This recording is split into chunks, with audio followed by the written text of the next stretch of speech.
Gloria al Padre, al Hijo y al Espíritu Santo. Gloria al Padre, al Hijo y al Espíritu Santo.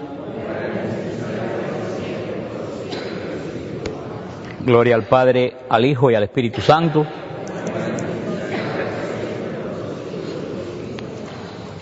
Bueno, muy buenas noches. Siguiendo el ciclo que llevamos hace ya 3 últimos jueves, estamos hablando del papel de María en las Escrituras. Comenzamos desde María en el Génesis, pasamos por todos los profetas, así que las personas, si alguna persona viene por primera vez, pues a la salida pueden comprar los CD de las primeras clases, porque es bien importante, sobre todo la primera, porque si no entiendes el Génesis no puedes entender el papel de María en la iglesia. Y vamos a comenzar ya la parte de María en los Evangelios, y todavía nos falta mucho. Me decía un hermano la otra noche, yo no sabía tantas cosas de María en la Biblia. Digo, no, y lo que falta, porque todavía no estamos estamos como solo comenzando, viendo el papel de María en las Escrituras, y no sé qué tiempo nos tomará, porque después vamos a ver todo eso que hablan los protestantes, que si María tuvo más hijos, todas esas cosas que dicen, vamos a hablarlas con la Biblia y con todos los versículos bíblicos para darle más herramientas para que ustedes puedan tener una respuesta coherente de su fe. Pero para poder terminar María en las Escrituras, y también cuando terminemos María en las Escrituras, pienso pues comenzar con el Apocalipsis, un estudio bastante extenso del Apocalipsis, que es uno de los libros más hermosos de la Biblia, que nada tiene que ver con explosiones nucleares ni con nada de eso. Pero bueno, eso vamos a ver si el padre Luis no me cierra el negocio de aquí a allá, porque si no viene gente, un día el padre le da arrebato y me dice, se acabó las clases, porque verdaderamente esto lo está haciendo por ustedes. Él lo está haciendo para que la parroquia Santa Cecilia pues sepa dar testimonio de su fe cuando vengan a tocarle las puertas los sábados por la mañana. Pero si las personas no invitan a los ministerios, pues un día el padre Luis me dice, mira, Fran, no te tomes el trabajo de venir más, y se quedan ustedes en la clase del Apocalipsis, que quiero decirles que es bien interesante, porque el Apocalipsis no es nada de lo que ustedes se imaginan. Nos quedamos el último jueves hablando de Gálatas 4:4. En Gálatas 4:4 dice, pero cuando llegó la plenitud de los tiempos, Dios envió a su Hijo, el cual nació de mujer y fue sometido a la ley.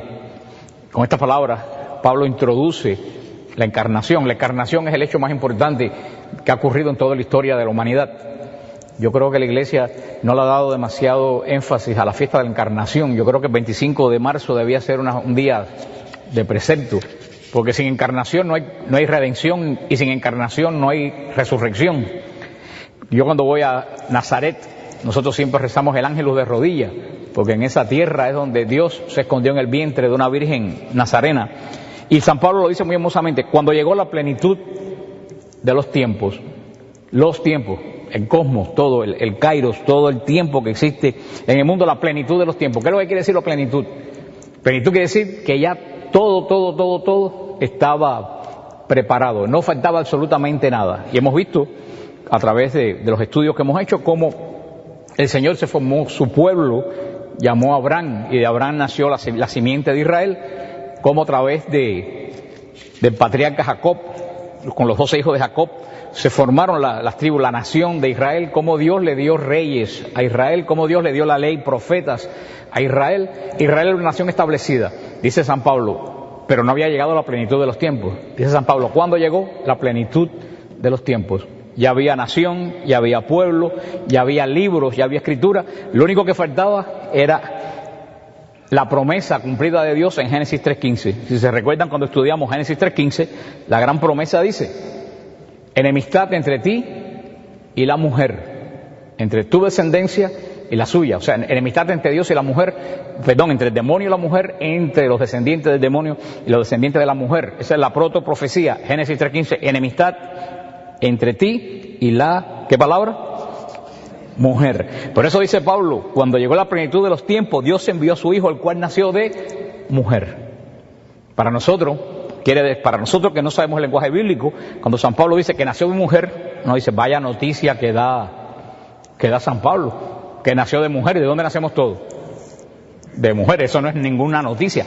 Lo que no entendemos es que San Pablo está refiriéndose ¿a qué mujer? A la de Génesis 3:15. Cuando llegó la plenitud de los tiempos, Dios envió a su Hijo, el cual nació de mujer. Enemistad entre ti y la mujer. entre la descendencia tuya del demonio y la descendencia de la mujer. Si se recuerdan, lo hablamos cuando estudiamos Génesis 3:15, la criatura que Dios formó de la costilla de Adán, antes del pecado, estaba llena de gracia. Adán y Eva estaban llenos de gracia. Ellos perdieron la gracia cuando entró el pecado. Y dice la Escritura que antes del pecado, Adán no había conocido, no había tenido relaciones sexuales con Eva. O sea que antes del pecado, este ser no tenía nombre, no se llamaba Eva, se llamaba como mujer. Y tenía una característica, estaba llena de ¿qué? De gracia, y era virgen. Después del pecado, dice Génesis 4, lo vimos en la primera clase, después del pecado, a Adán le pone nombre a la mujer, y le pone por nombre Eva. Eva quiere decir madre. Eva quiere decir madre. Por eso es que Jesús nunca le llama a María madre, porque llamar a María madre sería llamarla, tú eres como Eva, la después del pecado. ¿Cómo llama Jesús siempre a María? Mujer. La criatura antes del pecado, cuando estaba llena de gracia, y que era virgen. Por eso dice San Pablo, que conocía muy bien la Escritura, cuando llegó la plenitud de los tiempos, Dios envió a su Hijo, el cual nació de mujer y fue sometido a la ley. Misterio de Dios. Y yo siempre le pregunto a las personas, ¿Dios podía haber prescindido de nacer de una mujer y haber bajado del cielo hecho hombre ya? ¿Qué ustedes creen? ¿Sí o no?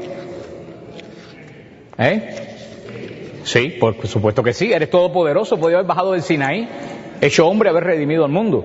Sin embargo, Él necesita para el plan de la redención una madre. Si Dios necesitó de una madre, ¿por qué nosotros vamos a prescindir de ella? Si Dios necesitó a María en su plan de la salvación, ¿por qué nosotros lo vamos a sacar? Yo quiero que alguien me haga un nacimiento sin María. ¿Alguien puede hacer un nacimiento sin María? En absoluto. No pueden poner al niño solo porque el niño no nació, no cayó de una mata, el niño nació de mujer. Y yo quiero que tú, si tú miras para la cruz, en cuanto tú miras para la cruz, ¿a quién tú ves al lado de la cruz? A María.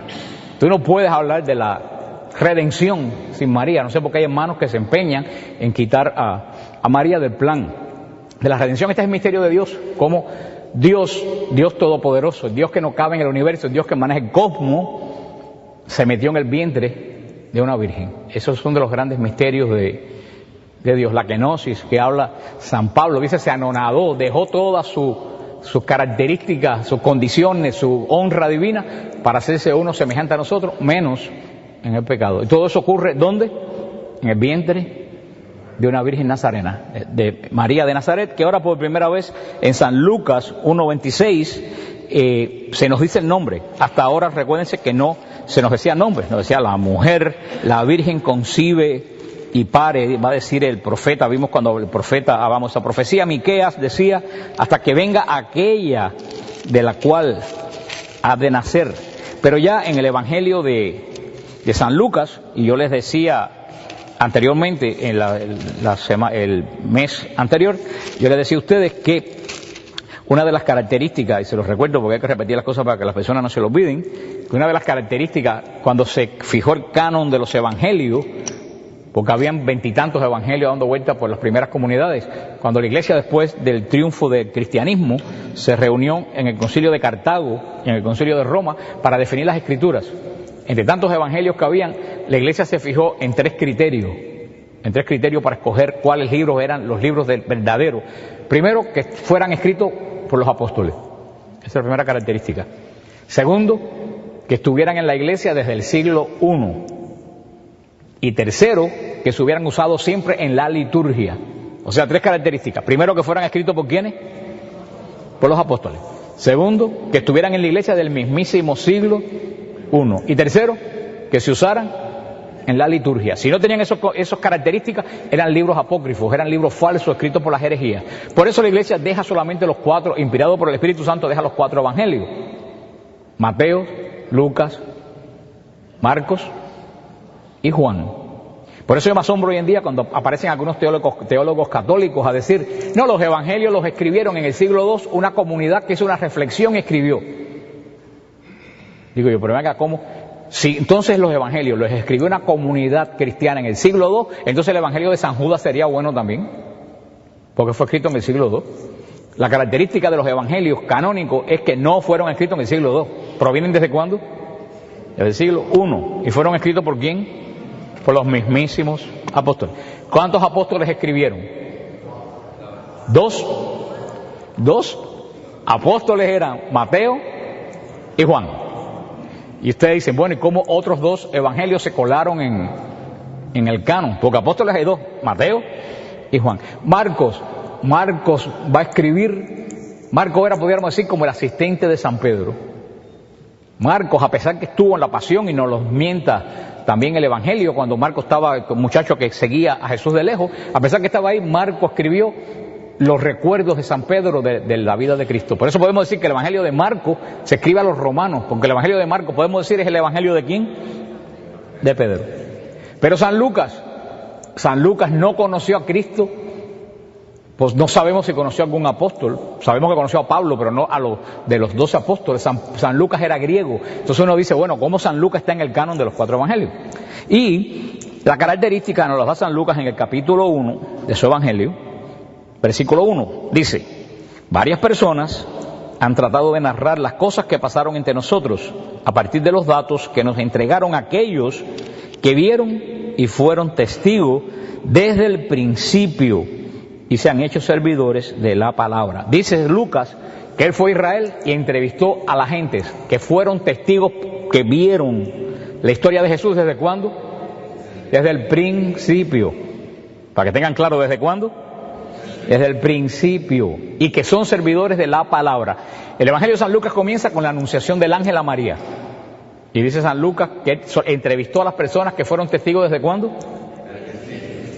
Si nos narra la anunciación de María por el ángel Gabriel, ¿a quién tiene que haber entrevistado San Lucas? A María. No creo que haya entrevistado al ángel Gabriel. San Lucas entrevistó a María. Y la visitación, que nada más que estaban María e Isabel, ¿quién se la contaría a San Lucas? María. Y el nacimiento y el niño perdido, ese detalle de que a una madre se le pierde un niño, solamente puede acordarse una madre después de 30 años. Nosotros los padres se nos olvida enseguida. Eso que se le perdió un hijo y el susto que pasó, eso es característico de una madre. Y lo dice bien claro San Lucas. María guardaba todas estas cosas. ¿Dónde? ¿En una gaveta? ¿Dónde? En su corazón. Hermanos, no hay duda que el Evangelio de San Lucas es el Evangelio de María. San Lucas escribe su Evangelio de los mismísimos recuerdos de la Madre de Dios. Por eso es un Evangelio canónico. Para mí es uno de los evangelios más hermosos, porque sale del corazón. María guardaba todas esas cosas y después se las cuenta a Lucas. Y dice, no vamos a leerlo porque lo leímos la semana, bueno, vamos a leerlo, la Anunciación, San Lucas, capítulo 1, versículo 26. En el 6º mes, el ángel Gabriel fue enviado por Dios a una joven virgen que vivía en una ciudad de Galilea llamada Nazaret. Era prometida de José, de la familia de David, y el nombre de la virgen era María. Entró el ángel a su presencia y le dijo, alégrate, llena de gracia, el Señor está contigo. María quedó muy conmovida por lo que veía y se preguntaba qué quería decir ese saludo. Pero el ángel le dijo, no temas María, porque has encontrado el favor de Dios. Vas a quedar embarazada y darás a luz un hijo, al que pondrás el nombre de Jesús. Este será grande y con razón lo llamarán Hijo del Altísimo. Dios le dará el trono de David su padre. Gobernará por siempre al pueblo de Jacob, y su reinado no terminará jamás. María entonces dijo al ángel, ¿cómo podré ser madre si no tengo relaciones con ningún hombre? Contestó el ángel, el Espíritu Santo descenderá sobre ti, y el poder del Altísimo te cubrirá con su sombra. Por eso tu hijo será santo, y con razón lo llamarán Hijo de Dios. Ahí tienes a tu pariente Isabel. En su vejez ha quedado esperando un hijo, y la que no podía tener familia se encuentra ya en el 6º mes de embarazo, porque para Dios nada hay imposible. Dijo María, yo soy la esclava del Señor, hágase en mí según tu palabra. Después de esto el ángel se retiró. Que el Señor añada bendición a su santa palabra. Vemos que el ángel Gabriel, nada más y nada menos que el ángel Gabriel, pocos ángeles menciona la Biblia por el nombre. Por nombre menciona a 3, a Gabriel, a Rafael y a Miguel. Son los únicos 3 ángeles que menciona la Biblia. Esos que andan por ahí de Uriel y yo no sé qué, esos ángeles vienen de la cabala judía. Y yo no dudo que sean ángeles, pero no estoy muy seguro que sean ángeles de Dios. Porque acuérdense que también los otros son, ¿qué cosa? Ángeles. Pero esos nombres no aparecen. Baraquiel, qué sé yo, eso no aparece en la Biblia. Ángeles aparecen. Gabriel, Rafael y Miguel. Arcángel dice la Biblia que solamente Miguel. La iglesia llama arcángel a Rafael y a Gabriel, porque la partícula arc en griego quiere decir sobre. Por ejemplo, arquidiócesis, creo que quiere decir una diócesis que está por encima de las demás diócesis. Arzobispo, un obispo que tiene jerarquía por encima de los otros obispos. Arcángel, un ángel superior. Y como son los únicos 3 ángeles de los millones que hay que aparecen con nombre, por eso la iglesia piensa que tienen que ser, si tienen nombre propio, tienen que ser ángeles muy importantes. Porque los ángeles tienen nombre. Lo que solamente sabemos el nombre de 3. No caigan en la trampa de la nueva era de ponerle nombre al ángel de la guarda de ustedes. El ángel de la guarda de ustedes no es un gato o un perro. Tú le pones nombre a un gato o a un perro porque tú lo compraste, tú lo encontraste. Los ángeles tienen nombre y ustedes no pueden ponerle nombre. Es como si a ustedes se le ocurren que me van a decir a mí Periquito. Y me encuentran en un mall y me dicen Periquito. ¿Qué ustedes creen que yo haga? Sigo de largo. Tú no puedes ponerle nombre a un ángel porque el ángel tiene su nombre. Si no se te ha revelado, porque a ti no te hace falta saberlo. No caigan en esa bobería de la nueva era. Le están poniendo el nombre a mi angelito que se llama Sabiduría y se llama Sofía, como si fuera una mascota que tú tienes en tu casa y le pones agua y hierba para que coma por la noche. Los ángeles son enviados de Dios. Y este ángel Gabriel, Gabriel quiere decir Dios habla. Como Rafael quiere decir Dios sana. Y Miguel quiere decir quién es como Dios. Pero Gabriel quiere decir Dios habla, porque siempre que Dios ha tenido que mandar un mensaje, lo ha mandado con el ángel Gabriel. El ángel Gabriel aparece en el libro de Daniel. En el libro de Daniel, Gabriel le dice a Daniel que escriba lo que le está diciendo y lo selle hasta el final de los tiempos. Es el ángel que anuncia el final de los tiempos. Y aquí ese ángel que anuncia el final de los tiempos se le aparece a María. ¿Qué es lo que quiere decir? Que con la anunciación comenzó el final de los tiempos. No quiere decir que se va a acabar el mundo mañana, pero cuando ustedes han visto que sale el Challenger, sube, comienza lo que se llama la cuenta regresiva. ¿No han oído que dice 1999, 998, 997, hasta que llegan a dónde? A 0 y el cohete sube. Con la encarnación comenzó la cuenta ¿cómo? Regresiva. Hasta la encarnación íbamos subiendo, de la encarnación comienza. Por eso es el ángel Gabriel quien se presenta a María. Y lo que le dice a María es tremendo. María oyó una saludo que dice: salve, llena de gracia. A nadie será dirigido ese saludo en toda la Escritura. Vamos a estudiar, cuando estudiemos la apologética, vamos a estudiar que la palabra griega que usa el ángel es que caritómene o que caritomene, que no es un verbo que se puede traducir en español, porque algunas Biblias traducen la muy favorecida. Eso es un disparate. Si alguna Biblia que ustedes tienen se traduce salve, muy favorecida, échala en el tanque de la basura, porque esa Biblia no sirve. La palabra del ángel quiere decir más que favorecida, dice salve, tú la que estás totalmente llena de la gracia de Dios. No un poquito, donde en ella no queda ni una rendija que no esté llena de la gracia de Dios. Verdaderamente, en ese contexto, María, me imagino que no sabemos dónde fue la anunciación, pero María era una muchacha de 13 o 14 años como todas las muchachas de su época, y de buena primera que se le aparezca un ángel, le diga: alégrate, salve la llena de gracia, el Señor está contigo. María no se asustó, dice que María se conmovió. ¿Quién tuvo un encuentro con un ángel y se asustó? ¿Se recuerdan?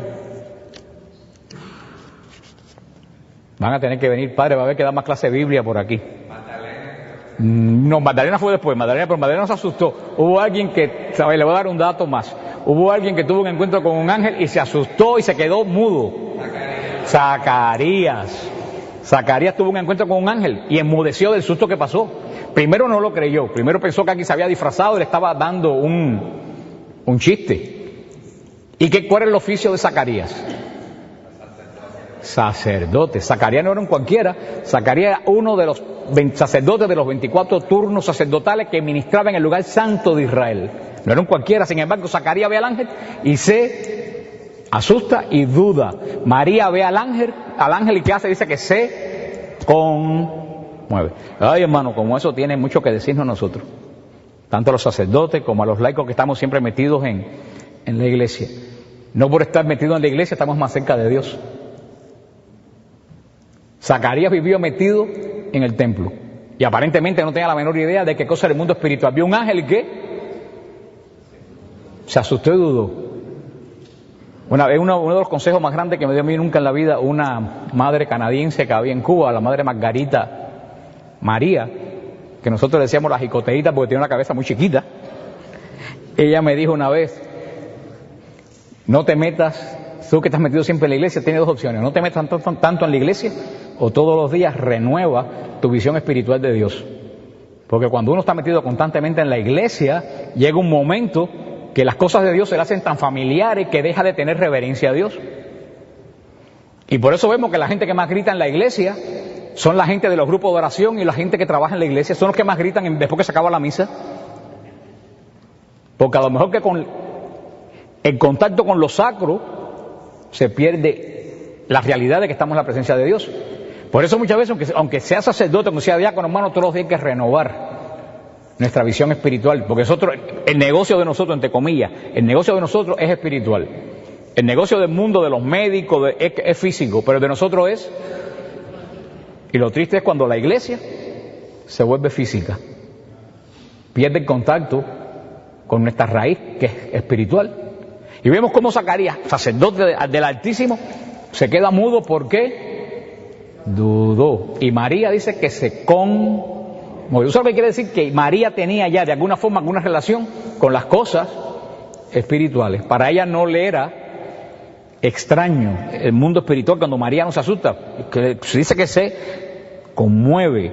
Y dice que le dice el ángel: no temas, María, porque has encontrado la gracia de Dios. Vas a quedar embarazada y darás a luz un hijo al que pondrás por nombre Jesús. Fíjense, nosotros hablamos de este capítulo, pero este capítulo es la anunciación, no es la encarnación, es la anunciación. El ángel le anuncia a María que lo que venía esperando todo el pueblo de Israel, ser la madre del Mesías, le había tocado a ella. Y María dice que le dijo: ¿cómo podrá ser madre si no tengo relación con ningún hombre? Aquí vemos también que de algún modo que nosotros no sabemos, María no tenía en su mente, porque dice que en qué mes fue el ángel Gabriel mandado a María. ¿En qué mes dice que fue? En el 6º mes. Cuando ustedes vean que en la Biblia aparecen los meses o la fecha, esa fecha quiere decir algo, porque la fecha nunca, la Biblia nunca dice fecha ni dice tiempo. Cuando te menciona tiempo, tú averigua, ese tiempo me está diciendo, dice en el 6º mes. Y nosotros católicos somos tan chismosos, la fulanita vino a la iglesia, si llegó tarde, si la mujer ministro se vistió en pantalones, se puso una saya, de si el coro cantó mal, y después llamamos a un cura y lo despellejamos por teléfono con media...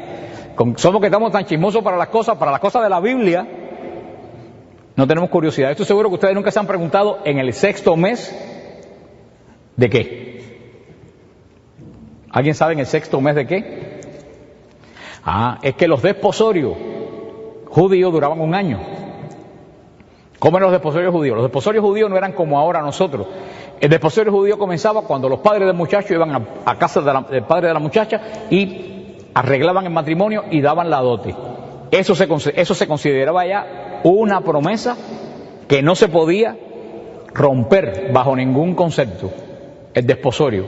Pero después de eso pasaba un año completo hasta que la muchacha era llevada a casa del novio.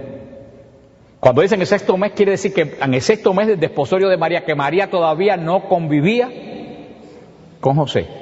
Por eso es que María se asombra. Pero si ustedes dicen, si ya esta muchacha está preparada para casarse, si han pasado 6 meses del desposorio, si hay alguna muchacha aquí que esté para casarse el mes que viene, yo le digo, el año que viene vas a tener un bebé, ¿ustedes creen que se asombre mucho? Porque precisamente se está casando para eso, ¿no? Pero María, en el 6º mes de su desposorio, dice, pero ¿cómo será? De alguna manera que nosotros, no sé si porque es inmaculada, de alguna manera eso, parte del matrimonio, no estaba en la mente de María. Y el ángel le dice, el Espíritu Santo descenderá sobre ti, y esto es muy importante, y el poder del Altísimo te cubrirá con su sombra. El poder del Altísimo te cubrirá. A lo mejor para ustedes eso no le dice nada, pero el poder del Altísimo en Israel era la Shequina. ¿Qué cosa era la Shequina? La Shequina era la gloria de Dios que bajaba sobre el arca en forma de nube. Esa era la gloria de Dios, ese era el poder de Dios. ¿Se acuerdan? Cuando en el monte Sinaí bajó la nube sobre el monte Sinaí, dice que el monte Sinaí se estremecía y parecía que se iba a rajar. ¿Se acuerdan cuando la gloria de Dios bajaba sobre el arca? ¿Se acuerdan cuando la gloria de Dios bajó en el monte Tabor? Y dice que se llenó todo de la gloria de Dios. Esa era la Shequina de Dios. Esa gloria de Dios que bajó sobre el Sinaí, que bajó sobre el arca, que bajó sobre el Tabor, fue lo que bajó sobre María. Hermano, la Biblia no nos dice cómo fue la encarnación, pero tiene que haber sido algo tremendamente poderoso. Si uno cuando recibe el Espíritu Santo, cuando uno recibe la efusión del Espíritu Santo, los que han pasado por esa experiencia, uno se le pone las manos calientes, uno descansa en el Espíritu, uno tiembla, uno se queda como 3 días como que medio alelado. Imagínate cuando la mismísima gloria de Dios, yo me imagino que lo que le tiene que haber sucedido a María tiene que ser una experiencia única en el mundo. La gloria de Dios cayó, siempre la gloria de Dios caía sobre cosas.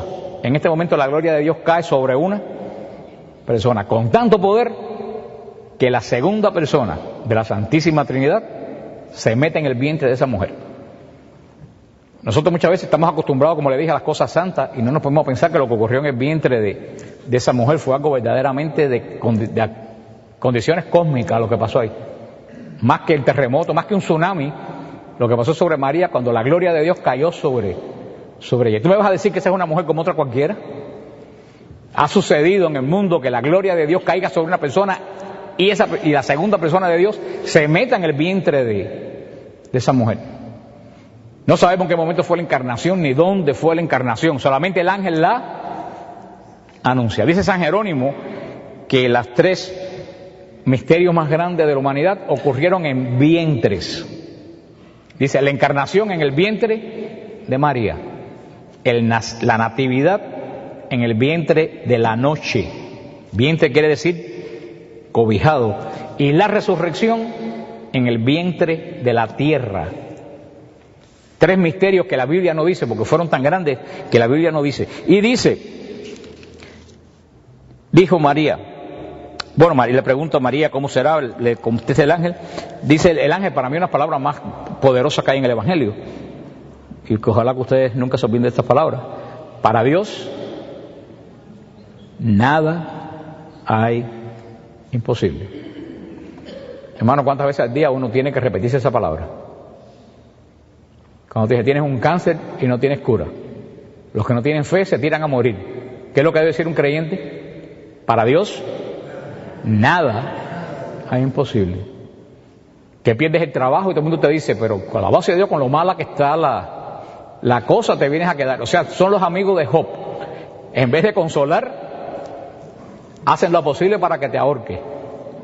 Cuando vienen y te dicen, te quedaste sin trabajo en el medio de una de las depresiones más grandes que tiene Estados Unidos. ¿Qué es lo que dice un creyente? Para Dios, nada es imposible. Cuando te dicen, el matrimonio tuyo no tiene remedio, divórciate. ¿Qué es lo que debe decir un cristiano? Para Dios, nada. Cuando te dicen, ese hijo tuyo no tiene remedio, es un perdido, un bandolero. ¿Qué es lo que tiene que decir el cristiano? Para Dios, nada hay imposible. Y esa palabra viene directamente de la boca de ¿quién? De un ángel. Viene del mismísimo Dios. Pero por no conocer la Escritura, nosotros nos perdemos esas bendiciones. Y María dijo, yo soy la esclava del Señor. Otra Biblia dice la servidora, otro disparate. María no dice servidora, María dice esclava. Un servidor, yo soy un servidor de Dios. Vengo y doy la clase que me pidió el Padre Luis, pero cuando salgo de aquí hago lo que me da mi realísima gana. Si yo fuera esclavo del Padre Luis, por ejemplo, como antiguamente cuando había esclavitud, yo no podría hacer lo que a mí me daba la gana. Yo tenía que hacer 24 horas, ¿qué cosa? Lo que me dijera el Padre Luis. El esclavo no tenía voluntad. María dice, yo no soy part-time servidora de Dios, yo soy esclava. Las 24 horas de mi día están bajo el poder de Dios. Y fíjate que María aquí dice lo opuesto que dijo Eva. ¿Qué dijo Eva? El fruto es bueno, me lo voy a comer. Y se lo zampó. Y después le cayó mal, pero se lo comió. ¿Y qué dice María? Yo no tengo voluntad. Mi voluntad es la de Dios. ¿Tú no te das cuenta que María contestó lo que Eva debió de haber contestado? María es la nueva Eva. Y meditando en estas palabras, si ustedes leen el libro del Éxodo, Dios le da a Moisés detalladamente cómo Él quiere que hicieran el arca. Le dice las medidas de los lados, las medidas del alto, las medidas del ancho, le dice de qué madera quieren que hiciera el arca, le dice de qué oro quieren que revista el arca, le dice cuántas argollas tiene que tener el arca. Dios detalla pulgada a pulgada como Él quiere que sea el arca. ¿Por qué? Porque la gloria de Dios va a caer sobre el arca. Y dentro del arca, ¿qué es lo que va a estar? Los mandamientos de la ley, el testimonio de la ley. Hermano, si Dios un cajón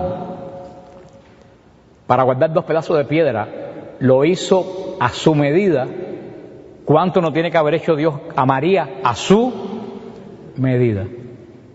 Dios tiene que haber hecho a María totalmente perfecta, porque hizo el arca como perfecta y a su gusto.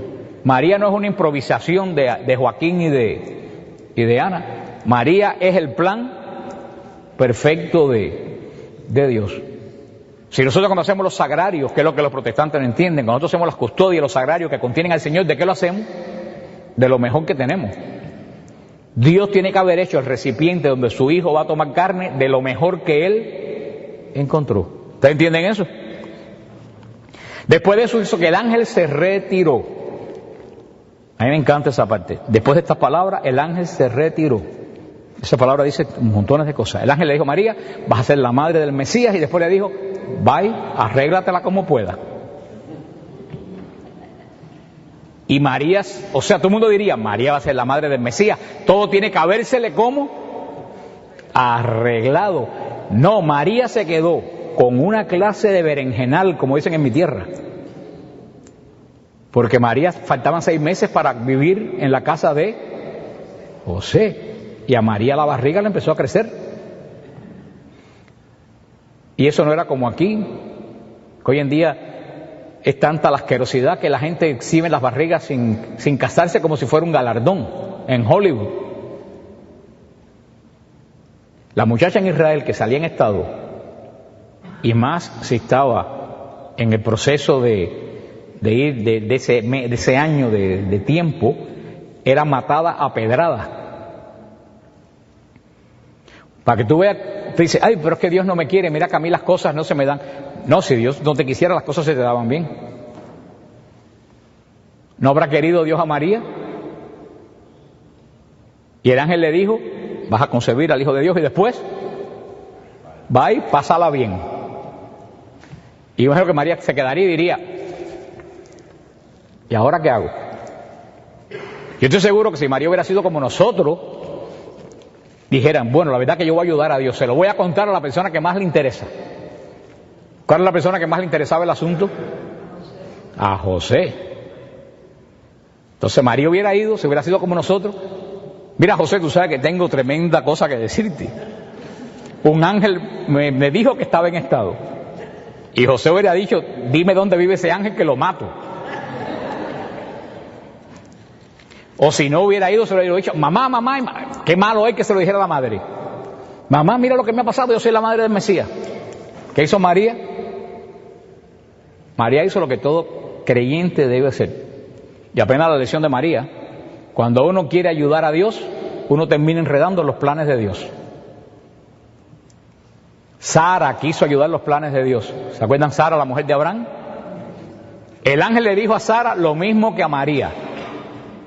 El ángel le dijo a Sara, cuando yo vuelva el año que viene, tú vas a tener un hijo. Y Sara era una mujer práctica. Y Sara dijo, soy vieja, no puedo tener hijos, yo voy a tener un hijo el año que viene, pues entonces voy a hacer que Abraham se acueste con Agar, tengan un hijo y yo lo adopto. Eso es una mujer práctica, una mujer con sentido común. Sara quiso ayudar ¿a quién? A Dios en su plan. Y hermano, y Sara lo enredó todo de mala manera. Trajo a Agar, que era 70 años más joven que ella, y le dijo: Abraham, sacrifícate y acuéstate con Agar. Y Abraham, ni corto ni perezoso, se sacrificó. Pero tú sabes qué, Dios le dijo: ese no es el hijo que yo pedí, porque el hijo de la herencia no puede ser hijo de una esclava. Y Sara concibió a Isaac. Y entonces Agar se fue con Ismael. Y producto de la ida de Ismael de la casa de Abraham, vienen todos estos conflictos entre árabes y judíos. Hasta el día de hoy, eso es un conflicto espiritual. Mira tú lo que puede pasar cuando uno quiere, ¿qué cosa? Ayudar a Dios. No quiere decir el quietismo, que tú te dices: ay Señor, voy a sentarme aquí a esperar que tú me lo mandes. Eso quiere decir que tú tienes que dejar a Dios que siga su plan. María dejó que Dios siguiera su plan. Nosotros muchas veces en nuestra vida tenemos que dejar que Dios siga su plan. Cuando hay un acontecimiento delante de tu vida, que tú tienes que hacer tu parte. Tú tienes que hacer tu parte. Pero después que haces tu parte, tú no puedes extralimitarte en hacer más. Tú tienes que decir: yo hice mi parte, ahora yo dejo que Dios haga la de él. Cuando tú terminas de hacer tu parte y sigues metiéndote en la parte de Dios, lo enredas todo. Ahí viene la gran pregunta que siempre me hacen: ¿cómo yo sé dónde termina qué cosa? Mi parte. Pues se lo voy a decir: si ustedes no han recibido la efusión del Espíritu Santo, ustedes nunca lo sabrán. Porque uno sabe cuándo termina su parte cuando uno tiene un don que se llama el don de discernimiento. Y ese don lo da el Espíritu Santo. Por eso es tan importante que todo católico pase la experiencia de la efusión del Espíritu Santo. No todos los católicos tienen que ser carismáticos, no, en absoluto. En la iglesia hay muchos ministerios que son fantásticos todos, porque todos sirven al Señor. Pero todos los católicos deben recibir la efusión del Espíritu Santo. Porque es lo que te da la capacidad para saber recibir los dones y saberlos usar. Un católico sin discernimiento y un líder de un ministerio sin discernimiento es un barco sin brújula. El discernimiento te dice: ya tú hiciste tu parte, ahora deja de moverte y cae como de rodillas. Y don Señor, hice mi parte ahora. Hermano, pero para hacer eso, ¿sabes lo que hay que tener? Aparte de discernimiento e inteligencia, hay que tener confianza en Dios. Saber en quién tú has puesto tu fe. Porque es tremendo cuando tienes un lío entero formado, sentarte y decir: Señor, yo hice mi parte ahora, y ver que el lío está. ¿Ustedes saben quién hizo eso y lo tenemos ahí puesto ahí? El Padre Pío. El Padre Pío hizo su parte y después dijo: ya yo hice mi parte, ahora Dios haga la suya. Y terminó como santo. Si el Padre Pío le da un arrebato y funda una iglesia en Pietrachina, en una esquina, jamás nadie lo hubiera conocido ni hubiera sido santo. Y eso es lo que hace María. María dice: si Dios me metió en este lío, Dios me va a sacar. Y en su momento Dios se le revela a José, en su momento Dios pone todas las cosas, porque Dios, y eso es algo que uno tiene que aprender, Dios todo lo que empieza bien, lo termina mejor. Todo lo que Dios empieza bien, lo termina ¿cómo? Ahora el problema es en tu vida y en la mía, ¿quién empezó el asunto? ¿Lo empezó Dios? ¿O lo empecé yo metiéndome en 200 líos? También para eso hace falta ¿qué cosa? Discernimiento. Después nos quedan 10 minutos.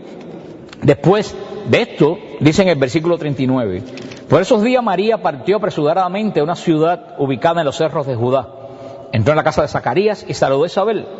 Al oír Isabel su saludo, el niño dio saltos en su vientre. Isabel se llenó del Espíritu Santo y exclamó en alta voz: bendita eres entre todas las mujeres, y bendito el fruto de tu vientre. ¿Cómo he merecido yo que venga a mí la madre de mi Señor? Apenas llegó tu saludo a mis oídos, el niño saltó de alegría en mis entrañas. Dichosa por haber creído que de cualquier manera se cumplirán las promesas del Señor. El Señor añada bendición a su santa palabra. Fíjate qué interesante. María es escogida la madre de ¿quién? Del Mesías. El Mesías era esperado hacía 1000 años en Israel. Una oportunidad que va a suceder en el mundo desde el principio al fin. Eso le cayó en suerte a María. María podía haber dicho: yo soy la madre del Mesías, el que quiera venir, que venga a... Ay, hermanos, a cualquiera de nosotros nos cae un carguito en la iglesia y pensamos que somos el ala derecha del Espíritu Santo, y para agarrarte a hablar contigo cuesta Dios y ayuda. La madre del Mesías. Y dice que partió, ¿cómo? Las palabras en la Biblia que parecen muy sencillas, le pasamos por arriba, son las más importantes. Partió apresuradamente. A millón se fue para casa de Isabel. ¿A qué fue? ¿A exhibir la barriga? No, fue porque su prima Isabel era mayor y iba a tener un hijo. María fue a servir. Por eso es que María hoy en día es reina.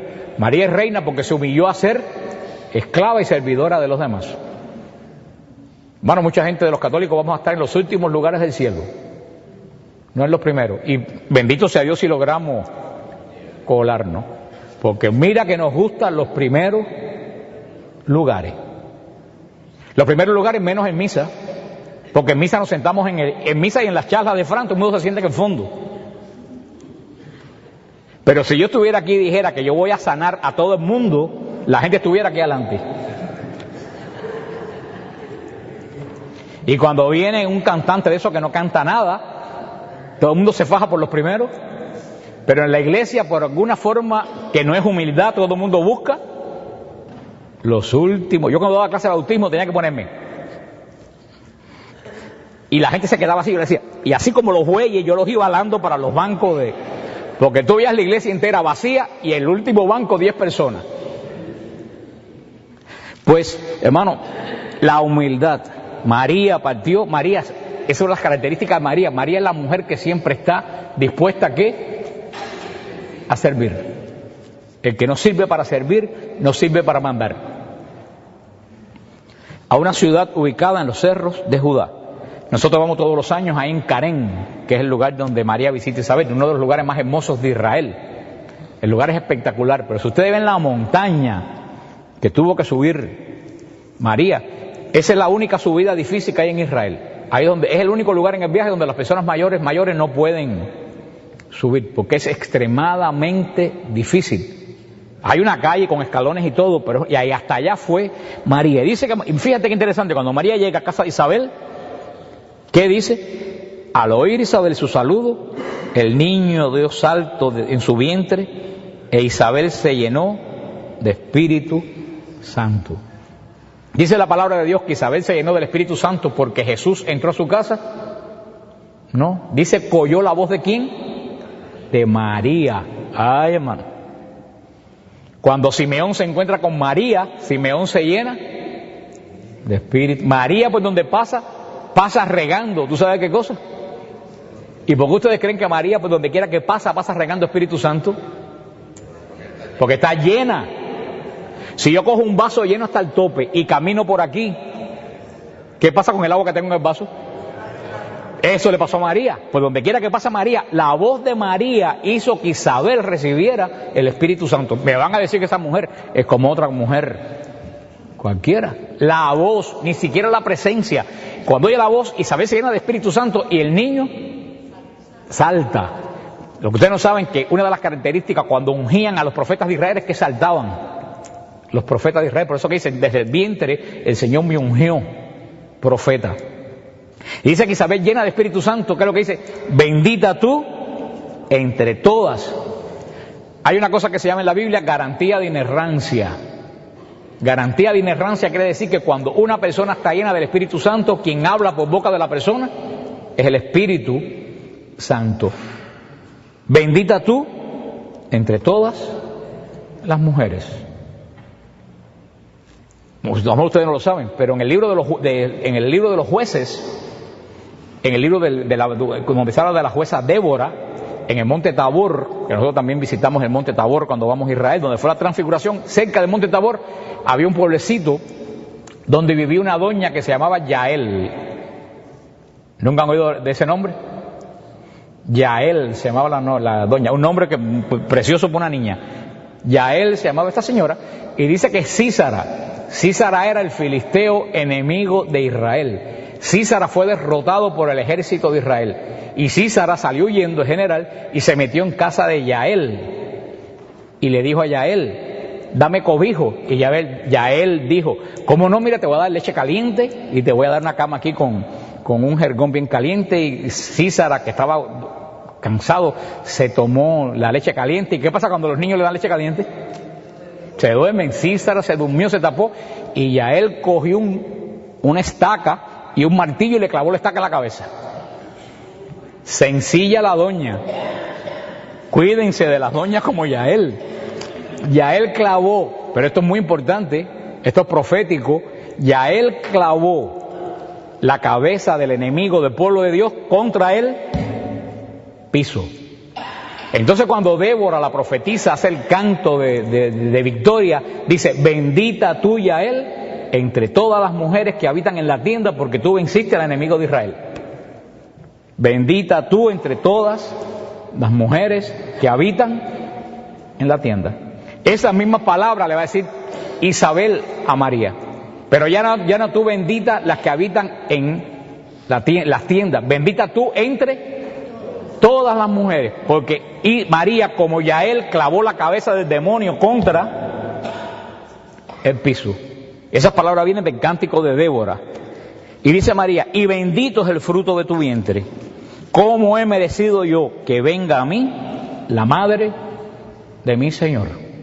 Si ustedes ven, María era una muchachita campesina.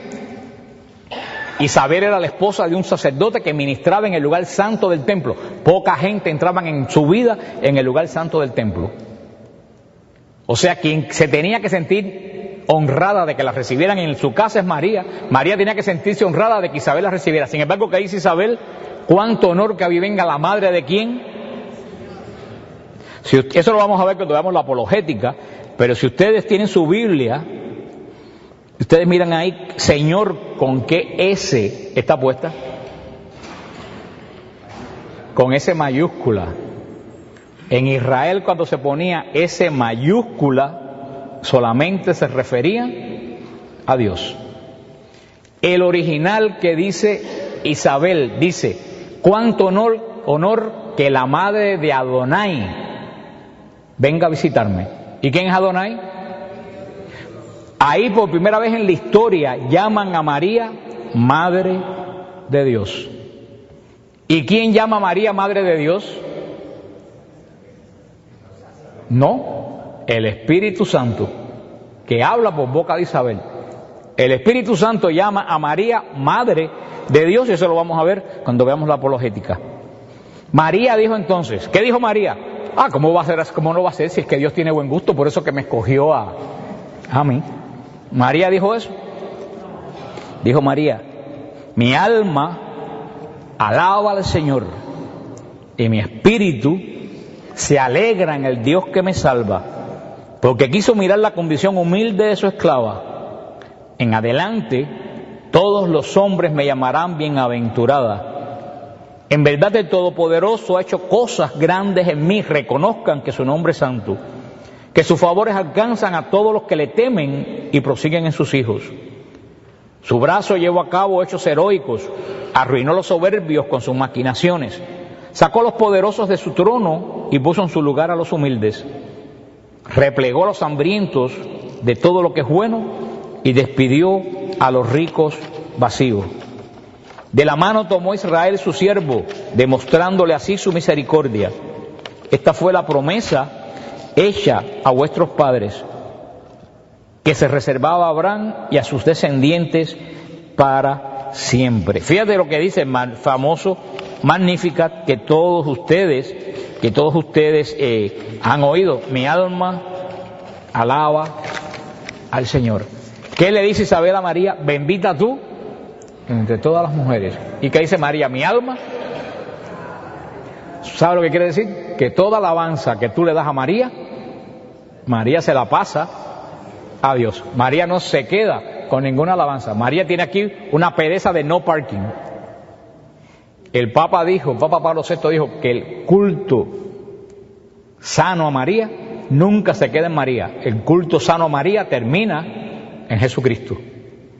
Toda alabanza que tú le das a María, María se la presenta. ¿Qué dice? Bendita entre las mujeres, dice María.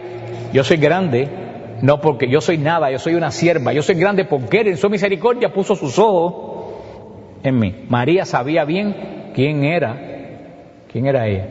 Cuando hay tantos de nosotros que somos tan soberbios y no me llaman a servir en la iglesia y no me llaman para tal cosa y me peleo con el cura y me vuelvo testigo de Jehová y no vengo más al grupo y no canto más en el coro y no porque no me dijeron, por soberbio, nunca verán el rostro de Dios.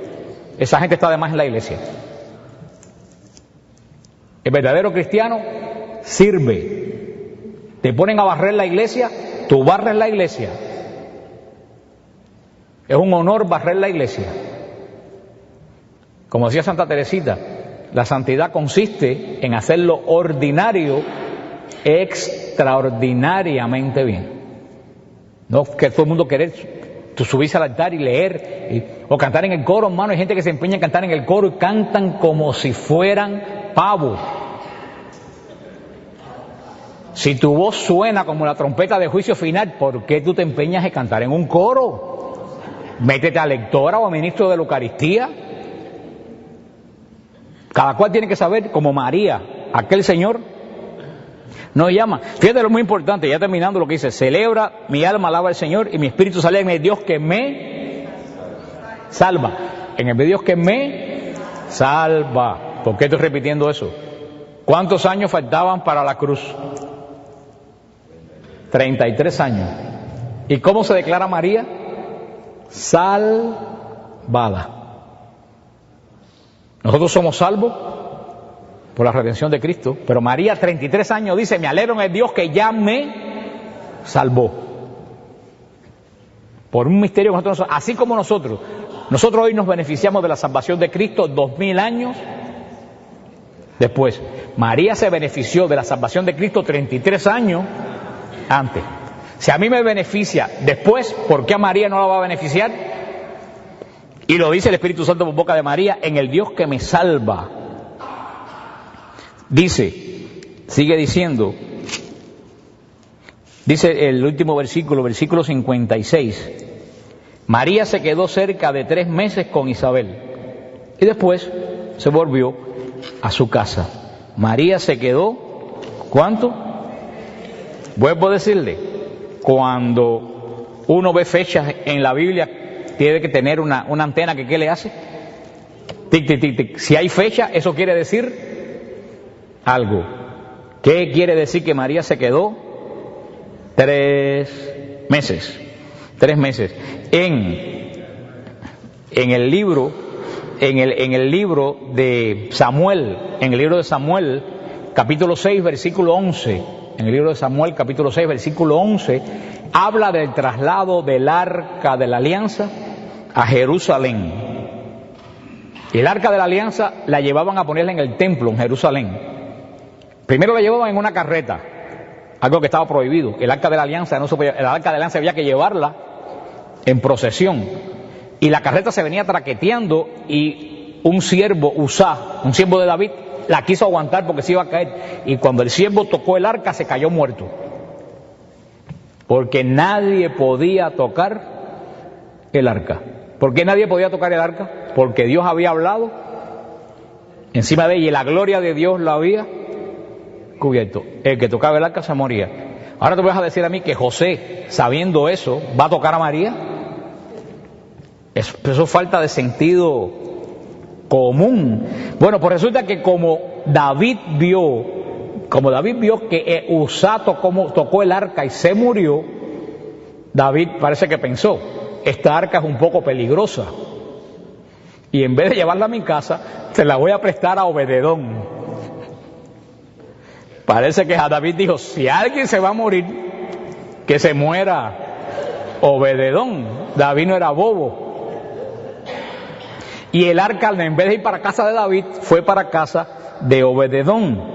¿Y qué es lo que dice? ¿Qué es lo que dice el libro de Samuel, capítulo 6, versículo 11? el arca de Yahvé estuvo en casa de Obededón de Gad 3 meses. ¿Y qué pasó? Dice, y la casa de Obededón y toda su familia fue bendecida. El arca se quedó en casa de Obededón. ¿Y qué hizo a la casa donde entró el arca? Fue bendecida. María desde el comienzo pone todo lo que, la chequina de Dios que baja, los 3 meses, todo indica también que María es la nueva arca de Dios. Si el pacto de Dios se metió en una caja de madera, el nuevo pacto de Dios, que es Cristo, se metió en el vientre de María. María es la nueva arca de Dios. Y donde María entra, la casa queda como bendecida. La semana que, el último jueves del mes que viene, vamos a seguir con María con Simeón, el encuentro de María con Simeón. Vamos a ver cosas muy interesantes del niño perdido hallado en el templo, que nosotros lo leemos y nunca nos damos cuenta que pasó ahí. Vamos a ver las bodas de Caná, para después seguir con María al pie de la cruz, que es la parte más importante, y vamos a terminar con la apologética. Si María tuvo más hijos, pues ¿por qué María es inmaculada? Pues, ¿dónde está en la Biblia que María subió a los cielos? Todo eso vamos a seguir.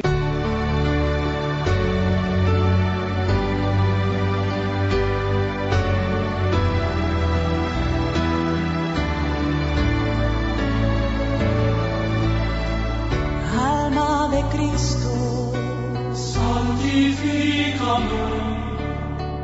Cuerpo de Cristo, sálvame.